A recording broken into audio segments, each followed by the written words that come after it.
han visto esto en bioquímica en general, líquidos biológicos, en práctica? ¿No? Está grabando.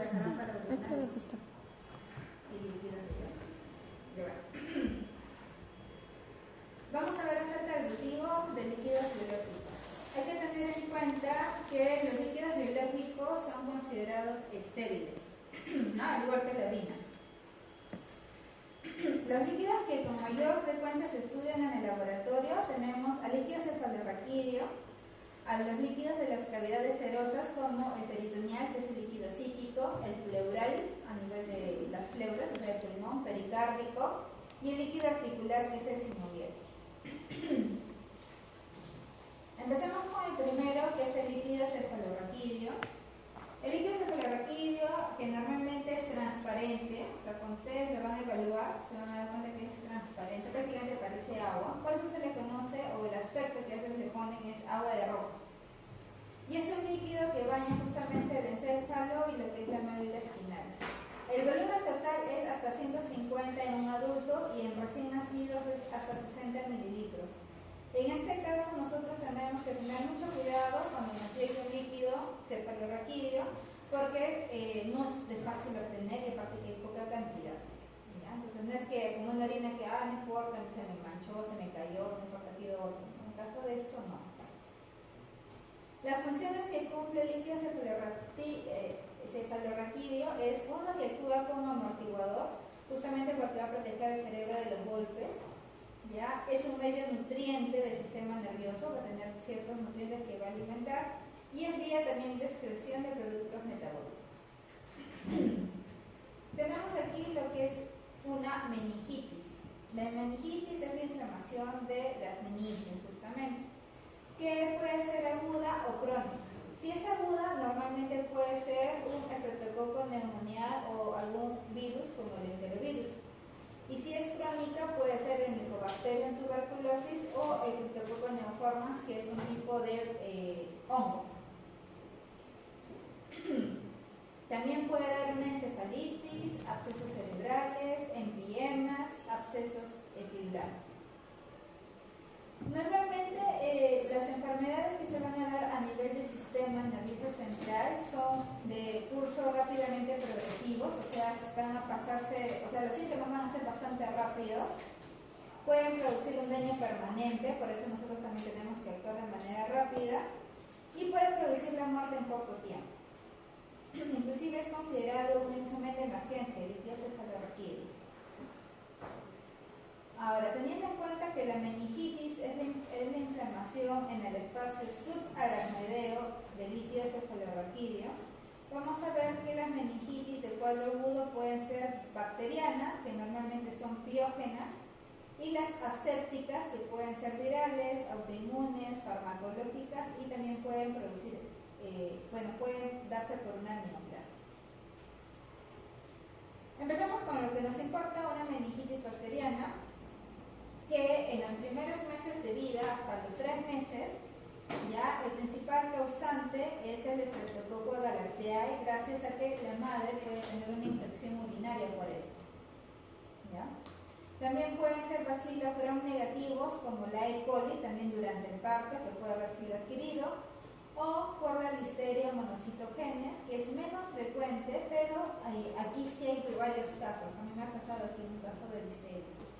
Entonces, imagínense estar tomando el líquido cefalorraquídeo a un bebé, obviamente esto lo hacen los médicos, entonces no pueden perder esa muestra, no le puede pasar nada. En caso de niños menores de 5 años, el principal causante es el Haemophilus influenzae, que también ya lo habíamos visto cuando vimos esta bacteria. Y en niños sin adultos, la Neisseria meningitidis y el Streptococcus pneumoniae. Entonces tenemos que buscar a estos agentes dependiendo de la edad del paciente.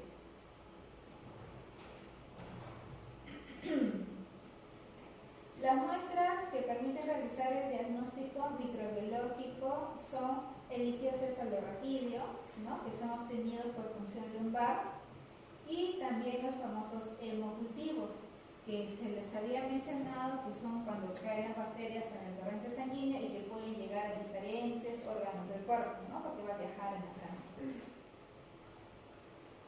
No se debe demorar continuar a menos que la historia clínica o el examen neurológico hagan pensar de otro cuadro, ¿no? Entonces, como les dije, esto es considerado una urgencia o una emergencia.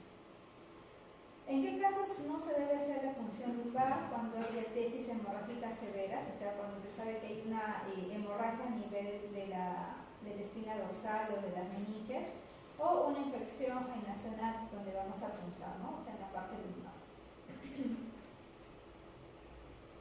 Entonces, cuando el médico toma líquido cefalorraquídeo, ya, va a usar generalmente 3 tubos, ya, va a tomar 3 tubos. El primero va a ser para lo que es microbiología, o sea, eso va para nosotros. El otro es para citológico y el otro es para un examen químico.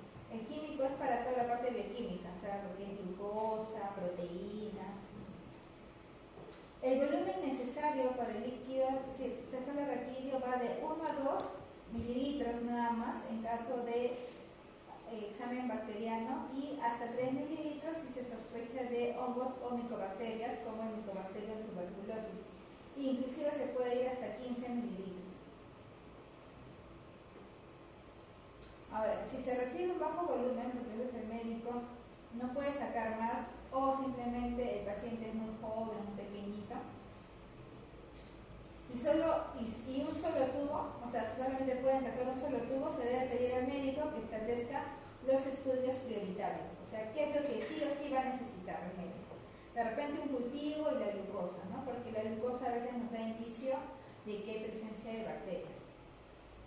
¿Por qué? Porque, por ejemplo, un paciente que tiene 70 de glucosa en líquido cefalorraquídeo tiene ligeramente un poco menos, digamos 65, tal vez 60, pero si tiene menos de glucosa, quiere decir que una bacteria lo está consumiendo, ¿ya? Entonces, normalmente piden glucosa en sangre y glucosa en líquido cefalorraquídeo para hacer una comparación.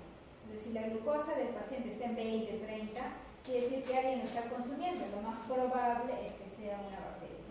Una forma de saber si hay una bacteria o no. No es al total, ¿no? Pero sí les da un indicio.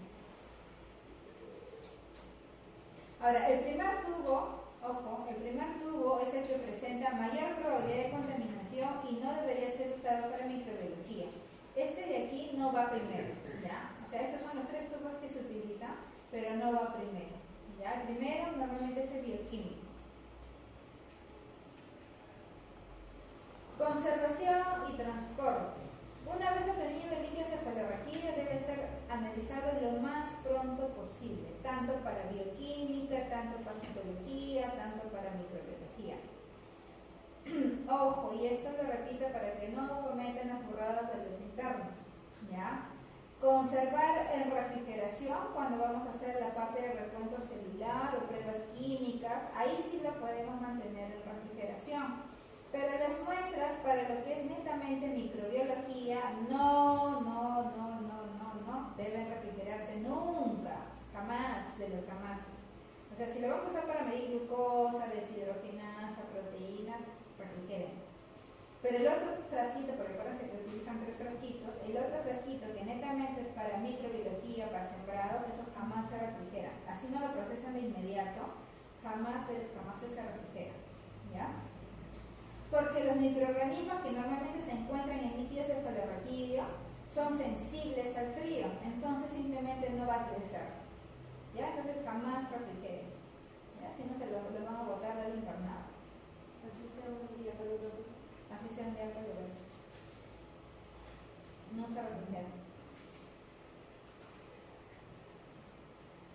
Diagnóstico de las meningitis. Las muestras deben ser transportadas sin demora al laboratorio, ¿no? El líquido cefalorraquídeo es hipotónico, por lo tanto, el conteo de neutrófilos puede disminuir a temperatura ambiente.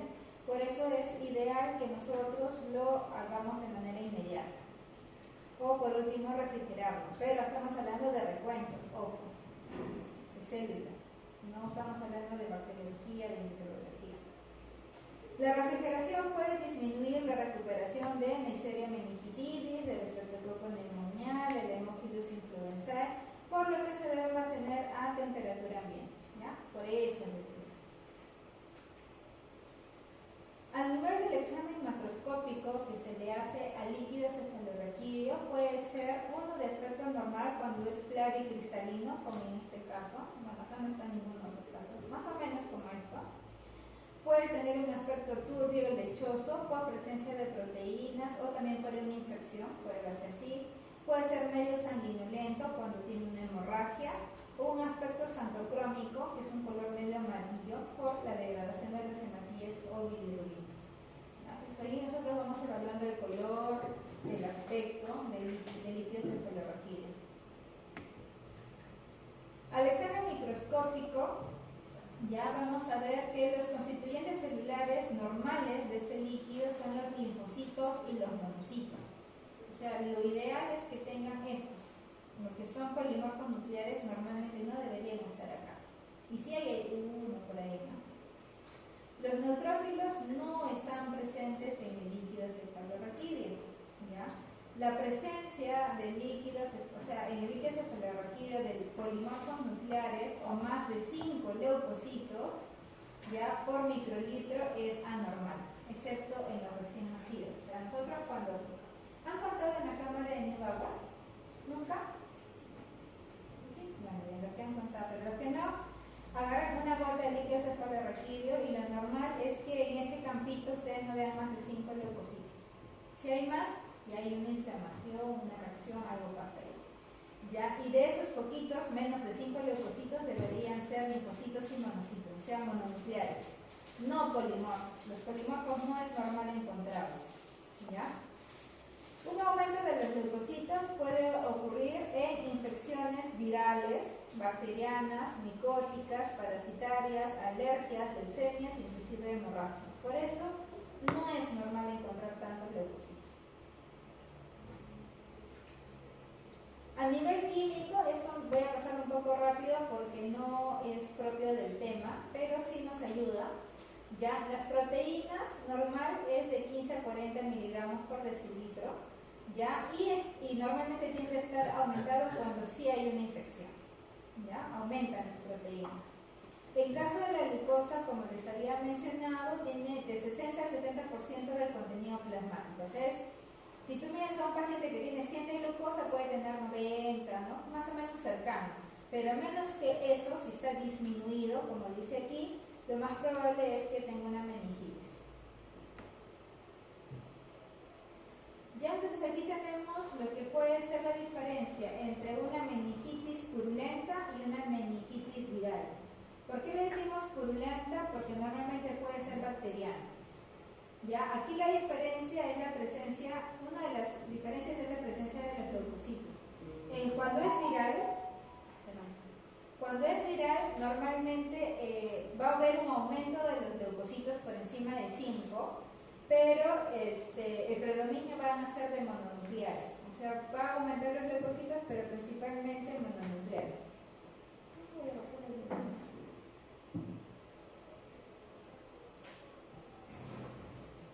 ¿Ya? En cambio, cuando hablamos de una meningitis purulenta o bacteriana, vamos a ver que el predominio va a ser principalmente de polimorfos nucleares. ¿Ya? Entonces, en ambos casos va a haber aumento de leucocitos. En viral, mononucleares; en bacteriana, polimorfos nucleares. ¿Ya? Igual acá, bueno, lo demás sí se parece, excepto también en la glucosa. Cuando es viral, la glucosa está por encima de 70 o cerca del valor sanguíneo, y cuando es bacteriana está por debajo. ¿Hasta ahí preguntas, chicos? ¿Se va entendiendo?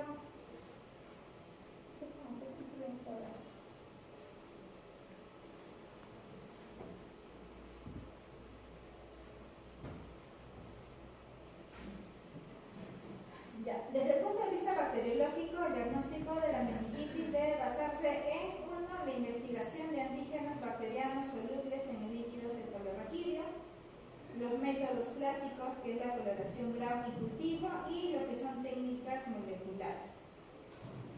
El primero, acuérdense que lo habíamos mencionado cuando hablamos del Haemophilus, ¿no? Que son pruebas de antígenos bacterianos, que son netamente por látex, que se utilizan. O sea, ustedes tienen el líquido cefalorraquídeo, lo que van a hacer es centrifugarlo, y la parte del sobrenadante, ¿ya? La parte del sobrenadante degradantes lo que van a hacer es colocarlo en estos y echarle simplemente el reactivo, ¿no? Que cada uno significa para una bacteria. Y donde aglutine, ese es el indicativo de la bacteria. Pero es como una prueba rápida, nada más. El otro, bueno, ahí está, ¿no? Ese es un kit. Eso lo vimos cuando vimos Haemophilus influenza. Es un kit con diferentes reactivos que nos ayudan a detectar algún tipo de bacteria en líquido cefalorraquídeo. Como les dije, agarran el líquido cefalorraquídeo, lo centrifugan y van a trabajar con el sobrenadante. Nos sirve para detectar, por ejemplo, la E. coli, la Neisseria meningitidis, el Streptococcus pneumoniae, el Streptococcus galactea y Haemophilus influenzae tipo B. Entonces simplemente hacemos como si fueran grupos sanguíneos y donde aglutine, ahí va a ser el causante o posible causante. Las concentraciones mínimas de antígenos van desde 0.1 a 5 nanogramos por mililitro en caso de la influenza de tipo B y de 50 a 100 nanogramos por mililitro en caso de la meningitis. Obviamente va a depender mucho del fabricante, ¿no? Ahora, la muestra óptima en caso de líquido cefalorraquídeo para detectar meningitis es que el paciente no haya sido tratado o no haya recibido antibióticos al menos 24 horas, porque el antibiótico puede interferir en el crecimiento de la bacteria. Ahora, algunos pueden utilizar suero, sí, pero no es tan recomendable. Lo recomendable es utilizar netamente líquido cefalorraquídeo, el suero ya no. La orina también puede ser una alternativa, pero puede dar falsos negativos, ¿no? Entonces, lo recomendable es netamente trabajar con el líquido cefalorraquídeo. Luego tenemos la coloración Gram, ustedes ya lo conocen, ¿no? Cómo podemos nosotros cómo es la coloración y según la morfología y la coloración nos va a dar indicios de qué puede ser, ¿no? Streptococcus pneumoniae, ¿esto qué podría ser?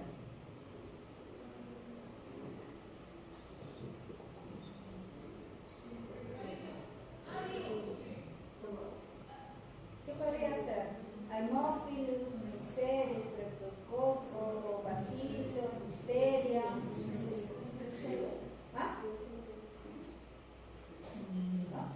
La Neisseria meningitidis es un coco gram negativo y es intracelular.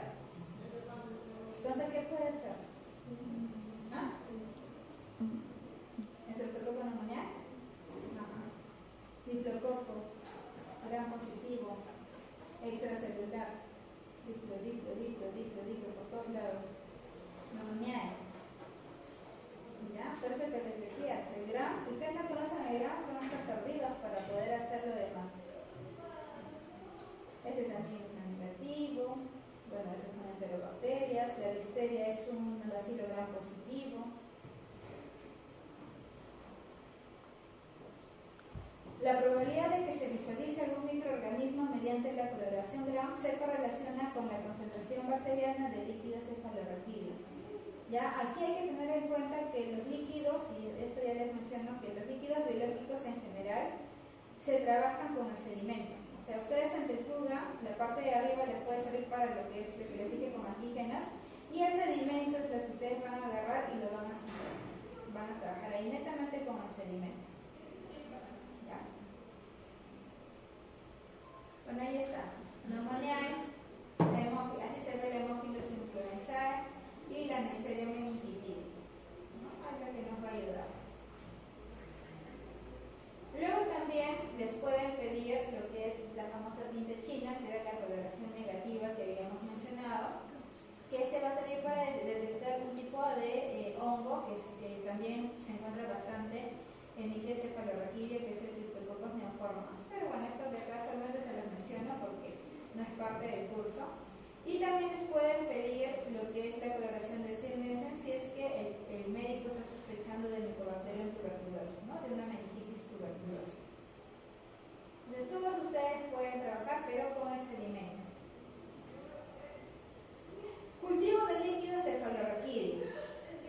La positividad del cultivo va desde 70 a 85% cuando no se ha iniciado ningún tipo de tratamiento con antibióticos, pero se va a reducir de 10 al 20% si es que ya se inició el tratamiento. ¿Ya? Los medios de cultivo rutinarios para sembrar un líquido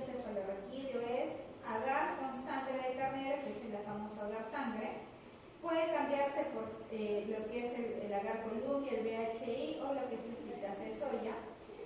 Ya también hay que colocarlo en agar chocolate y en el medio líquido BHI, ¿no? Que son los tres.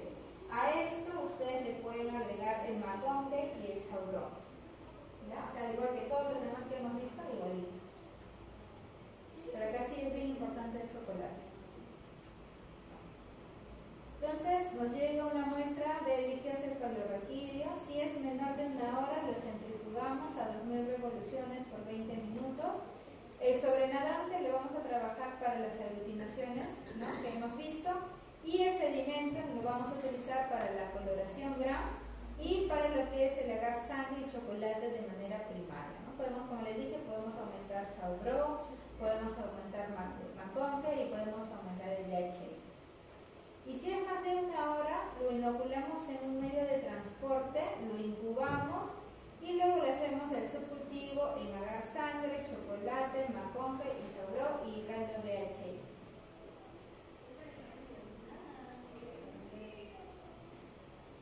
Los medios sólidos deben ser incubados a 35 grados, 5 o 10% de CO2 durante 72 horas. Y los caldos hasta 5 días. Ya, después de pasar los 5 días se puede hacer un cultivo a ciegas a las 24 horas para evitar las pérdidas de los streptococcus pneumoniae, ¿no? Porque esto que muere esta bacteria.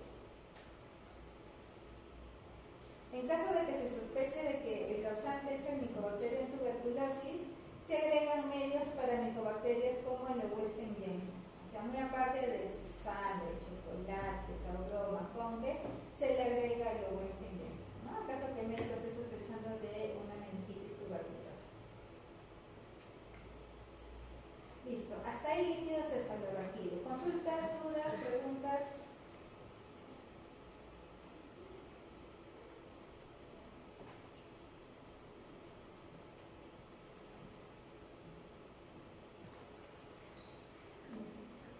Luego vamos a pasar a los otros líquidos serosos que no se aportan, o sea, son parecidos al líquido cefalorraquídeo, salvo por algunas observaciones.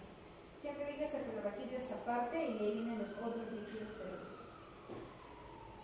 Aquí tenemos, por ejemplo, a los líquidos de la cavidad pleural, peritoneal y pericárdica. Ya los líquidos serosos se localizan entre las membranas parietales y viscerales que rodean una cavidad que contiene un órgano. Esto ya lo saben para anatomía, ¿no? El líquido seroso proporciona lubricación entre las membranas para evitar la fricción justamente entre ellas. En caso de los líquidos serosos, es el incremento patológico de un líquido seroso que se le conoce como derrame, ¿no? Varios dicen que tiene un derrame pleural, la vez que están escuchando, ¿no? Entonces, justamente es porque es un aumento del líquido a nivel de la pleura, ¿no? Entonces, si es pleural, es derrame pleural. Si es pericárdico, derrame pericárdico. Y si es peritoneal, es ascitis. Y un derrame indica un proceso patológico y clásicamente, según su contenido proteico, los líquidos serosos se diferencian en trasudados y exudados. ¿Han visto esto en algún momento todavía? Trasudados, exudados. ¿No han visto todavía? Entonces lo van a ver así.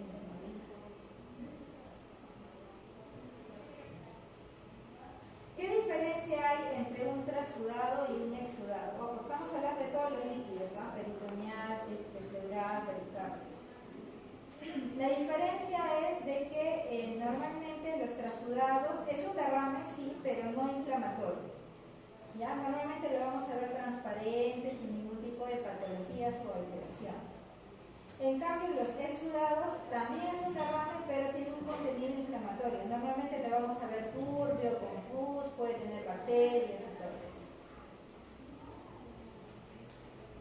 ¿Cómo se toman las muestras? Pues se toman a través de la punción, ¿no? Que a diferencia de lo que es el líquido cefalorraquídeo sinovial, pueden ser obtenidos en grandes volúmenes. Inclusive, por ejemplo, cuando hay un derrame ascítico, ¿no?, o pleural, se llegan a sacar varias botellas, ¿ya? Porque está lleno. Ahorita los pacientes que están con así, con una panzota así, le sacan más de 10 litros de líquido.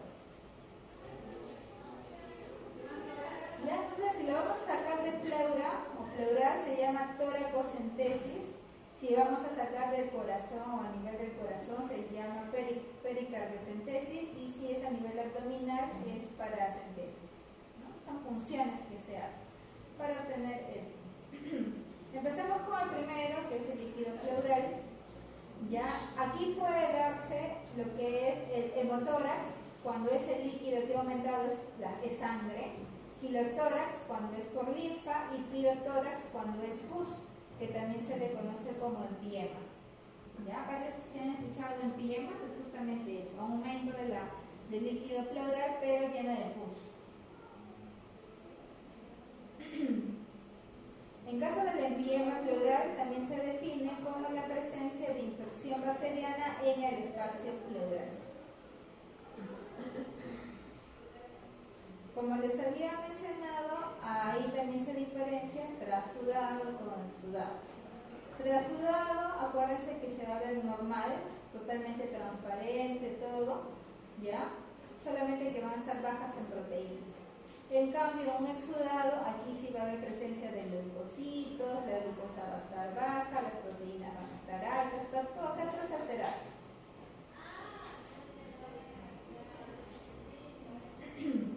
Si el derrame pleural es un trasudado, no hay que investigar más porque la causa no va a ser una infección, ¿ya? En cambio, lo que sí tenemos que nosotros investigar es esto, un exudado.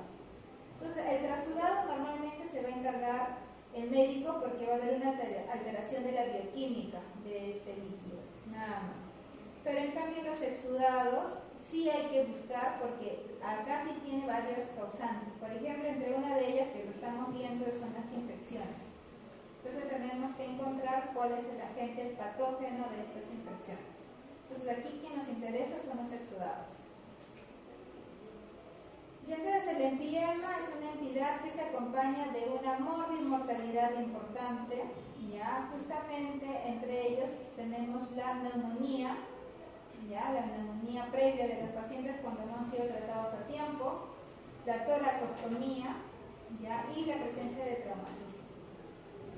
Los causantes de estos empiemas pueden ser las bacterias anaerobias en un 35%, bacterias aerobias en un 24%, pero la gran mayoría es la mezcla de los dos, tanto anaerobias como aerobias.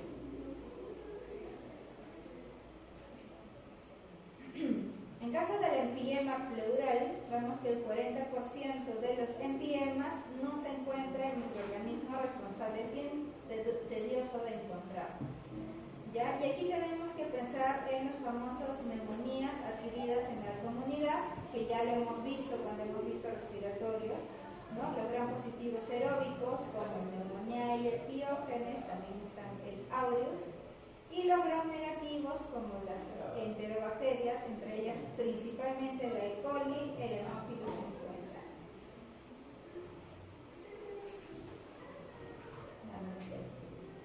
Luego tenemos que tener en cuenta los que están asociados a una neumonía nosocomial, o sea, los que se van a adquirir a nivel de hospital. Entre ellos tenemos a los Staphylococcus aureus, que la gran mayoría van a ser el Noxa. ¿Qué cosa era el Noxa? ¿Se acuerdan? Noxa. Staphylococcus aureus Noxa. Esto.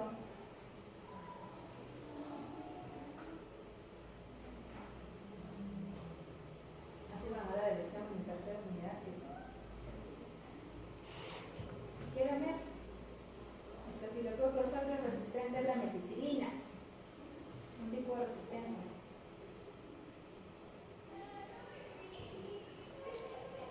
Chicos, a estudiar, ¿no? Voy a lavar las manos.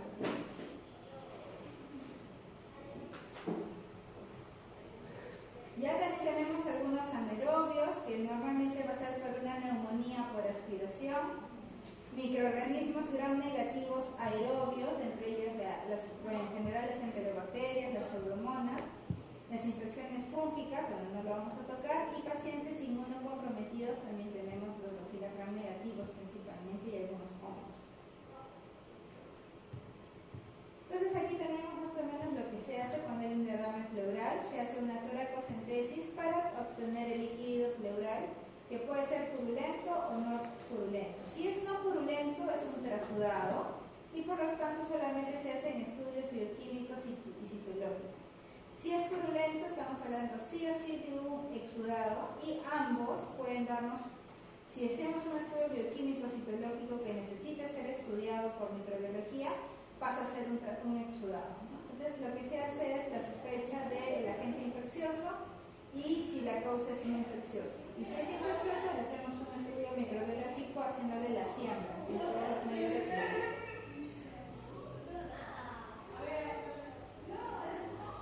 En caso de líquido pleural, en caso de los procesos exudativos, vamos a observar que los leucocitos están bastante elevados por encima de 1000 leucocitos. Lo normal es que esté alrededor de 250 más o menos, ¿ya? Entonces, pero ellos están por encima de 1000. En caso de los empiemas, ¿ya? O sea, donde hay más purulento, están por encima de los 10.000 leucocitos. Por eso que se ve turbio, purulento, todo eso. Y los que van a predominar, al igual que en caso de líquido cefalorraquídea, son los polimorfonucleares. ¿Ya? Porque eso nos indica que hay una infección. ¿Cuándo predominan los mononucleares? Cuando hay procesos virales, micoplasmas o tuberculosis. Ahí sí pueden predominar los mononucleares, pero igual hay un aumento de los leucocitos. ¿Qué más vamos a ver? Los hematíes. Los hematíes también se van a aumentar, ¿no?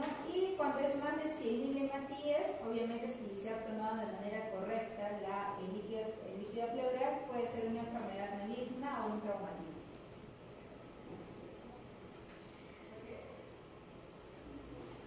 Ahora, el diagnóstico del empiema se va a realizar con el estudio del líquido pleural. ¿Ya? Aquí, como les había mencionado, al igual que el líquido cefalorraquídeo, el líquido pleural se va a centrifugar y su sedimento se emplea tanto para las coloraciones como los cultivos. ¿Ya? No es como la orina que se trabaja directo. Ojo, aquí hay que trabajar netamente con el sedimento. Bueno, y como les había mencionado y ustedes ya conocen, es de gran utilidad hacer justamente el grano porque nos va a enseñar qué tipo de bacterias son los causantes de ese derrame. También podemos utilizar otra coloración que es la coloración de naranja de acridina, pero en este caso muy poco se utiliza, ¿no? Porque cuesta más.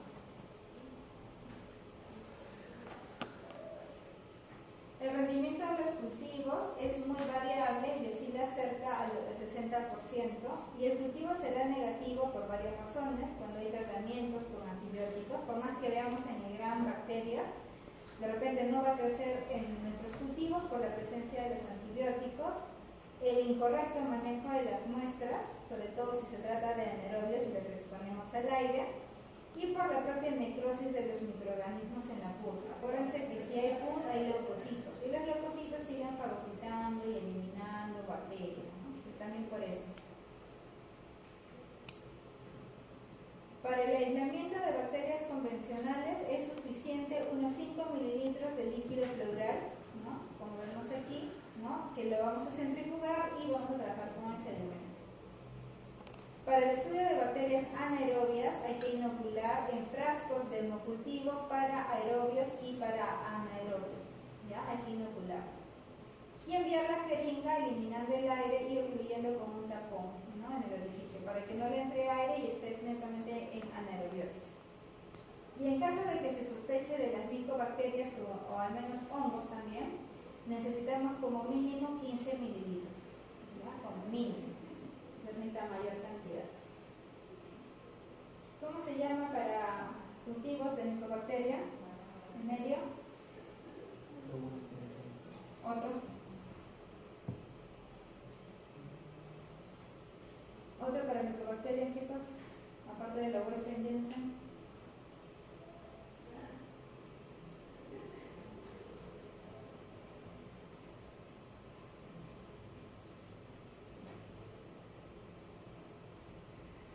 Vamos a ver si se examen el tercero, unidad. El Ogawa.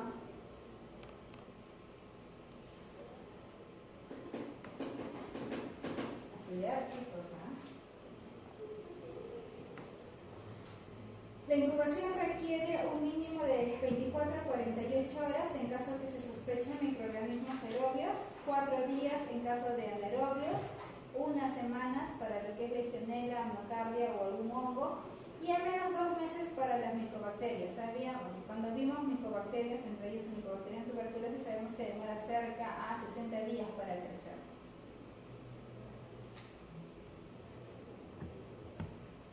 Aquí está lo que es para el cultivo de líquido pleural. Lo que se hace es centrifugar la muestra y trabajamos con el sedimento. El sedimento nos va a servir para sembrar en agarsangre, chocolate, maconque, en caso de hemocultivos para descartar lo que son los antibióticos, micobacterium para lo que es micobacterium tuberculosis y también cultivos de anaerobios.